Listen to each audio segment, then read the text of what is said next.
Here's a review of the Helinox Chair Zero. And let me start by saying that this thing is super light. Like, this thing weighs nothing. You'd have to see it and feel it in person just to feel it. But every person I've showed this to goes, oh my gosh, that is very light. I think it comes in at 1 pound or a little over 1 pound, and it is well worth it because this thing is great. I just got back from my first backpacking trip ever. It was just a short 5 mile in, 5 mile out. We just did one overnight down here in Southern California at Crystal Cove. And you might think it's weird to bring a chair on your backpacking trip because you're trying to keep it light and everything, but this thing came in so much handy because at the end of the day, when you're tired, you just want to rest. You don't want to just go to your sleeping tent and just be away from everybody. You want to be with the group and hang out, and these are perfect so you're not sitting down on your butt in the dirt. I'm 6 foot tall, and this thing fit me perfectly, and it doesn't feel like it's gonna break, it doesn't feel like it's gonna rip. It was very comfortable the whole time. You can cross your legs.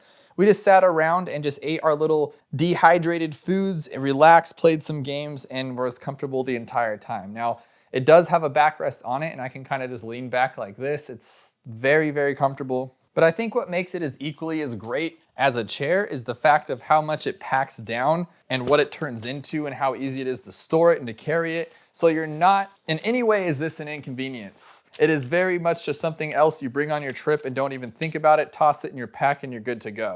It has this very light metal frame. You just fold them down like this. Each of them all fold into the middle. Nothing fancy to it. You don't have to remember any patterns or anything. You just literally fold them all into the middle, and then you have your canvas here, or your actual seat chair here. Again, I don't put any rhyme or reason to it. I just put it in the middle there, fold it over itself.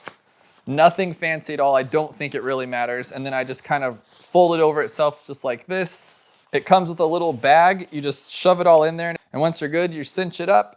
And there you go, you have your Helinox Chair Zero in its small little pack. And it is a little bigger. It's probably the same size as, let's say, like my sleeping pad. So it's not the smallest thing in the world, but for a pound or a little over, it's the perfect thing to bring on your backpacking trip. And I also double the pack as a storage for my carbon fiber tent poles, so I don't have to shove those just into my bag with no protection. They're actually in this bag as well, and it holds them just fine. All in all, I can't recommend this enough. If you need a backpacking chair, this one is perfect. There are zero complaints with it, and I think you should give it a try.